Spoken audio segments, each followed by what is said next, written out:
이 감정은 누구도 복제할 수 없다는 문장이 먼저 공기를 바꿨다.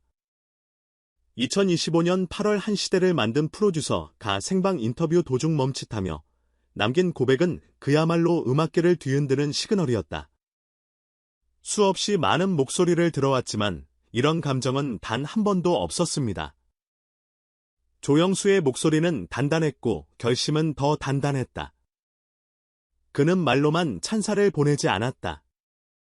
이찬원의 자작 신곡, 단독 프로젝트에 본인의 자금 20억 원을 투입했다는 사실이 곧바로 이어졌다. 응원이 아니라 책임. 말이 아니라 보증. 한국 대중음악의 굵은 손 위에 감정이라는 두 글자가 새겨지는 순간이었다. 정작 곡 제목은 아직도 베일 속이다. 알려진 건 단추란 몇 줄뿐. 이찬원이 직접 쓰고 만든 노래 처음 종이에 내려앉은 문장엔 어머니가 있었고 그 문장 사이를 메운 순결한 찬스들이 있었다는 것 감사와 회한이 함께 흔들리고 희망과 위로가 같은 박자에서 손을 맞잡는 감정의 편지라는 힌트 누군가에게는 눈물의 기록이 다른 누군가에게는 하루를 버티게 해준 작은 불빛이 될지도 모른다. 조영수는 그 데모를 듣고 꽤 오랜 시간 말을 잃었다고 전해진다. 노래가 아니라 사람이 울고 있는 듯한 감정 그 자체였습니다. 그는 음악을 숫자나 공식을 넘어 사람으로 환원하는 표현을 택했다. 흥미로운 건 발매 방식이다. 이번에는 모든 플랫폼에 동시에 풀지 않는다. 초기 3개월 동안은 전용 채널에서만 만날 수 있도록 설계되었다는 소식. 더 놀라운 지점은 그 전용 채널의 철학이다. 단순히 클릭 수를 쇠는 창구가 아니라 청취자의 현재 감정을 먼저 묻고 그 온도에 맞게 곡을 건네는 실험적 시스템이 탑재된다는 것. 그 음악을 듣는 시간이 청취 행위를 넘어 감정의 회복과 연결되길 바라는 시도. 곡 자체가 하나의 처방전이 되도록 만드는 배포 전략이다. 노래가 전해지기 전 화면에는 아주 짧은 체크 질문이 펼쳐지고 듣고 난 뒤에는 한 줄의 기록을 남길 수 있게 한다는 설명도 보탰다. 당신의 오늘은 몇 도인가요? 라며 묻고 나는 이 노래를 어디에 두고 싶나요? 라며 되묻게 하는 장치들. 대단한 기술보다 중요한 건 음악이 사람에게 어떻게 닿는가라는 원초적인 질문이다. 찬스의 반응은 빠르고 뜨거웠다. 공식 발표가 뜨자 팬카페와 커뮤니티의 타임라인은 순식간에 한 문장으로 물들었다. 가슴은 준비되었습니다. 누군가는 가족과 함께 듣기 챌린지를, 누군가는 감정일기 릴레이를 제안했다.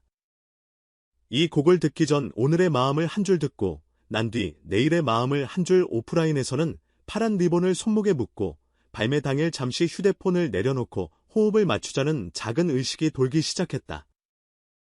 누군가는 농담 반 진담 반으로 썼다. 물티슈와 물 한 컵은 기본 세팅하지만 그 농담의 뒤에는 이런 믿음이 있다.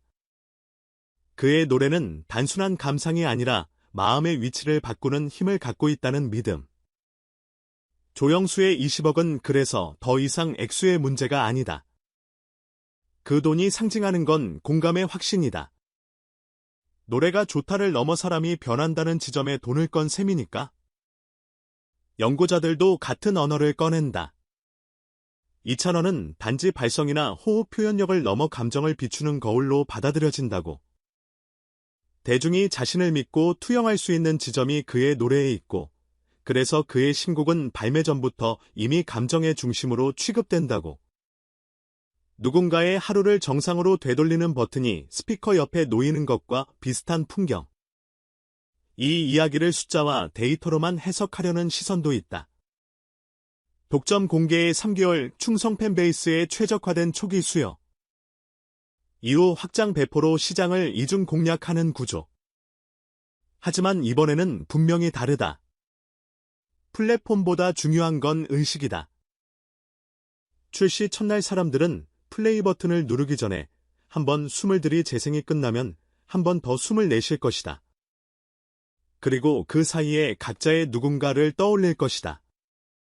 어머니의 손등 오래된 사진에 구겨진 모서리, 생일날 케이크의 촛불, 또는 아무 말 없이 내 옆에 앉아주던 사람의 온기. 노래는 그 모든 장면과 함께 울릴 것이다. 곡이 좋아서가 아니라 그가 우리에게 기억을 꺼내는 방법을 가르쳐 왔기 때문에 스튜디오 안 풍경을 상상해 본다. 불이 났고 흰 종이컵에 미지근한 물 첫 소절의 모험이 공기를 건드릴 때 프로듀서는 모니터에서 눈을 떼고 유리창 너머에서 그의 어깨가 아주 미세하게 오르내리는 걸 본다.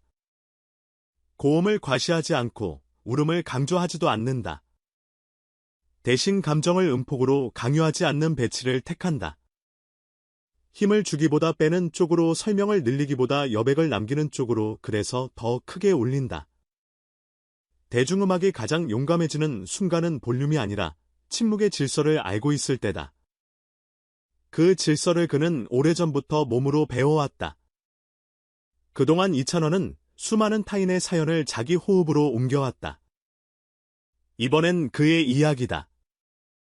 하지만 그 이야기조차 나에서 멈추지 않게 하려는 노력이 문장마다 묻어난다.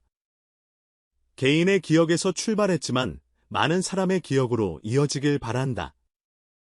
한 인터뷰에서 그가 남긴 이 한 줄이 프로젝트 전체를 설명한다. 뮤지션이 자신의 서사를 꺼내들 때 흔히 빠지는 함정사적인 감정의 과잉을 피하려면 절제가 필요하다. 요란한 에피소드 대신 단단한 가사를, 폭발하는 클라이맥스 대신 길게 숨을 두는 브리즈래. 그의 노래는 그렇게 감정의 균형을 설계한다. 찬스는 이 균형을 함께 지켜줄 준비가 되어 있다. 환호보다 경청이라는 팬 커뮤니티의 약속은 이미 돌아다니고 있다. 발매 당일에는 재생수 경쟁 대신 한 줄 후기로 기록을 남기자는 제안도 나왔다. 가장 많이 들은 사람이 아니라 가장 잘 들은 사람이 되자 팬덤의 성숙이 아티스트의 확장을 돕는다는 사실을 우리는 수차례 봐왔다. 이번에는 그 방정식이 더 단순해진다. 잘 듣는 사람이 곡을 더 멀리 보낸다. 자연스레 기대는 높아졌고 동시에 의심도 존재한다. 20억이라는 숫자가 오히려 감정을 소모품으로 만들지 않을까라는 질문.